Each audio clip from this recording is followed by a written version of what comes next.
ಗುರುಕುಲದ ಶಿಷ್ಯ ಪರಂಪರೆ ಅಖಂಡವಾಗಿ ನಡೀತಾನೆ ಇದೆ.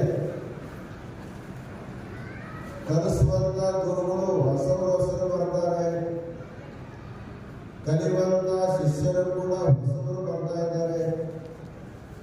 ಬಹುತೇಕ ವೀರೇಶ್ವರ ಪುಣ್ಯಾಶ್ರಮದ ಗುರು ಶಿಷ್ಯ ಪರಂಪರೆ ಎನ್ನುವಂತಹದ್ದು ಇದು ಆಚಂದ್ರಾರ್ಕವಾಗಿ ಸೂರ್ಯ ಚಂದ್ರ ಇರುವರೆ ಅಖಂಡವಾಗಿ ಇರಲಿರುವಂತಹ ಒಂದು ಶುಭ ಹಾರೈಕೆಯ ಮಂಗಲಾಶೀರ್ವಾದವನ್ನು ಈ ಸಂದರ್ಭದಲ್ಲಿ ನಾವು ಬಯಸ್ತಾ ಇದ್ದೇವೆ. ಸಾಮಾನ್ಯವಾಗಿ ಎಲ್ಲ ಸಂಪತ್ತಿನೊಳಗೆ ವಿದ್ಯಾ ಸಂಪತ್ತು ಅನ್ನುವಂಥದ್ದು ಬಹಳ ಶ್ರೇಷ್ಠ ಅನ್ನುವಂಥ ಮಾತನ್ನು ಹೇಳ್ತಾರೆ. ವಿದ್ಯಾಧನಂ ಸರ್ವಧನ ಪ್ರಧಾನ ವೇದೇ ವರ್ಧತೆಯೇವ ನಿತ್ಯಂ ವಿದ್ಯಾಧನಂ ಸರ್ವಧನ ಪ್ರಧಾನ. ನಾವು ಬೇಕಾದಷ್ಟು ಸಂಪತ್ತನ್ನು ಗಳಿಸಿದ್ರೆ ಅದನ್ನು ಖರ್ಚು ಮಾಡಿದ್ರೆ ಯಾರ್ಯಾರು ಕೊಟ್ಟರೆ ನಮ್ಮಲ್ಲಿ ಕಡಿಮೆ ಅಂತ ಹೋಗುತ್ತೆ. ಆದರೆ ಇವತ್ತು ನಮ್ಮ ಪಂಚಾಕ್ಷರ ಗವಾಯಿಗಳಾಗಲಿ ಪುಟ್ಟರಾಜ ಗವಾಯಿಗಳಾಗಲಿ ತಮ್ಮ ಶಿಷ್ಯ ಸಮೂಹ ಪಟ್ಟಿರ್ತಕ್ಕಂಥ ವಿದ್ಯೆ ಅವರು ಇರುತ್ತನ ಕೊಟ್ಟರು ಅವರಲ್ಲಿ ಕಡಿಮೆ ಆಗಲಿಲ್ಲ. ಅವರಿಂದ ಪಡೆದಿರ್ತಕ್ಕಂಥ ನಮ್ಮ ಗುರುಸ್ವಾಮಿ ಕಲಿಕೆಯಿಂದ ಸಾವಿರಾರು ಕವಿ ಕಲಾವಿದರು ಕೂಡ ಇನ್ನೂ ಹರಿಸ್ತಾರೆ. ಅವ್ರಿಗೂ ಕಡಿಮೆ ಆಗಿಲ್ಲ, ಮುಂದೆ ಕಡಿಮೆ ಆಗಲಿಕ್ಕೆ ಸಾಧ್ಯವಿಲ್ಲ. ಹೀಗೆ ಅಕ್ಷಯವಾಗಿರ್ತಕ್ಕಂಥ ಸಂಪತ್ತನ್ನು ಅಂಧ ಮಕ್ಕಳಿಗೆ ಕೊಡುವುದರ ಮೂಲಕ ಅವರ ಬದುಕಿಗೆ ಒಂದು ಜ್ಞಾನದ ದೀಪವನ್ನು ಕೊಡುವಂತಹ ಕಾರ್ಯವನ್ನು ಈ ಆಶ್ರಮ ಮಾಡಿಕೊಂಡು ಬಂದಿದೆ. ಇದು ನಿರಂತರವಾಗಿ ನಡೆಯುವಂತಹ ಕಾರ್ಯ. ಈ ಪುಣ್ಯಾಶ್ರಮದ ಪುಣ್ಯಾರಾಧನಾ ಕಾರ್ಯಕ್ರಮ 5-6 ದಿನಗಳಿಗೆ ಪ್ರತಿ ವರ್ಷ ನಡೀತಾ ಇದೆ. ಆದರೆ ಆಶ್ರಮದವರು ಅಜ್ಜನವರ ಆದೇಶದ ಮೇರೆಗೆ ಈ ಕಾರ್ಯಕ್ರಮದ ಶುಭಾರಂಭ ಪಂಚಪೀಠದ ಒಬ್ಬ ಜನಗಳ ಕಡೆಯಿಂದ ಆಗಬೇಕಂತಕ್ಕಂಥ ಭಾವನೆಗಳನ್ನು ಗುರುಪೀಠಗಳ ಬಗ್ಗೆ ಅವರಲ್ಲಿ ಎಷ್ಟು ಭಕ್ತಿ ತರುವಂತ ನಮಗೆಲ್ಲ ಗೊತ್ತಾಗ್ತದೆ. ಒಂದು ಸಾರಿ ಪುಟ್ಟರಾಜ ಗವಾಯಿಗಳವರು ಕಾಶಿಗೆ ಬಂದಿದ್ದರು. ಅವ್ರ ಜೊತೆಗೆ ಅವಾಗಿನ ಅಡ್ಡೂರು ಸ್ವಾಮಿಗಳಿದ್ರು,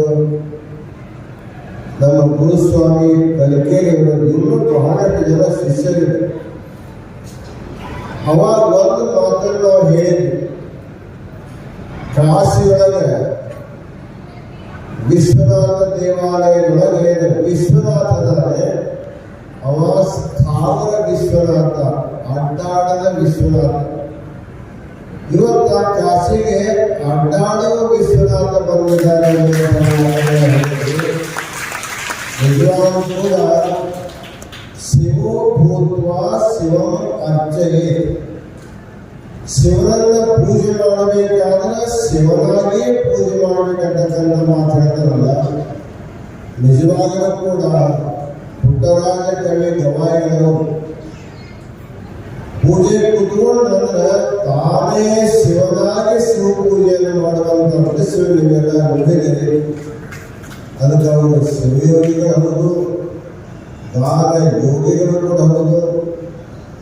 ಜೊತೆಗೆ ಇಂಥ ವಿದ್ಯಾದಾನ ಮಾಡತಕ್ಕಂಥ ಶ್ರೇಷ್ಠ ಗುರುಗಳು ಕೂಡ ಆಗಿರ್ತಕ್ಕಂಥದ್ದು.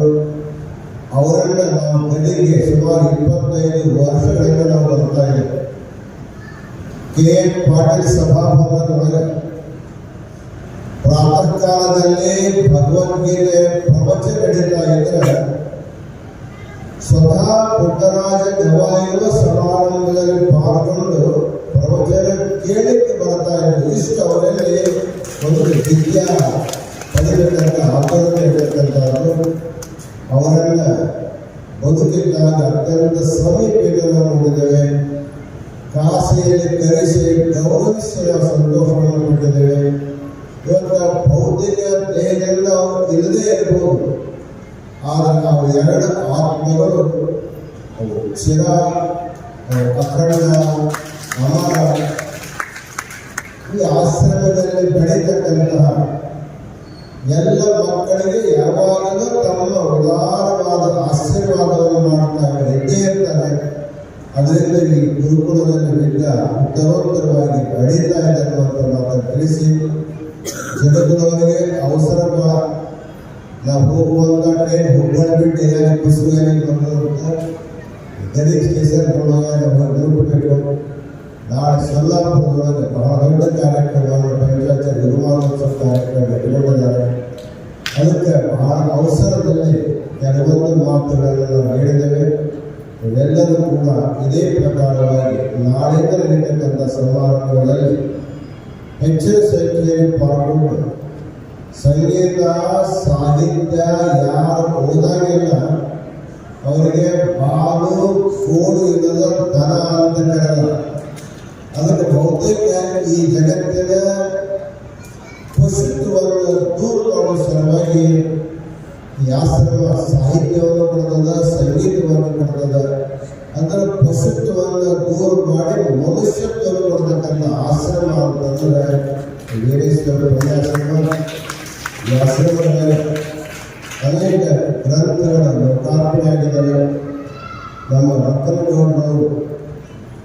ಹುಬ್ರಾಜ ಕರ್ನಾಟಕದಲ್ಲಿರ್ತಕ್ಕಂಥ ದೇವಿ ಪುರಾಣ, ಚಿದಾನಂದ ಅವಧೂತರು ಸುಮಾರು 18 ಅಧ್ಯಾಯಗಳಲ್ಲಿ ದೇವಿ ಪುರಾಣವನ್ನು ಬರಲ್ಲ. ಅದಕ್ಕೆ ನಮ್ಮ ಭಕ್ತರು ಅಮ್ಮವಾದಂತೆ ಇಷ್ಟ ಪಾರಾಯಣ ಮಾಡೋಕ್ಕೆ ಆಗಿಲ್ಲ. ಅದಕ್ಕೊಂದು ಸಣ್ಣ ರೂಪ ಮಾಡಿಕೊಡೋದು ಅಂತ ಹೇಳಿದಾಗ ರಾಮೇಶ್ವರ ಪದಿಯಲ್ಲಿ ಅತ್ಯಂತ ಸಂಕ್ಷಿಪ್ತವಾಗಿರ್ತಕ್ಕಂಥ ಸಾರ ಗರ್ಭಿತವಾಗಿರ್ತಕ್ಕಂಥ ದೇವಿ ಪುರಾಣದಲ್ಲಿ ಅದು ಉದಾಹರಣೆಯಾಗಿದೆ.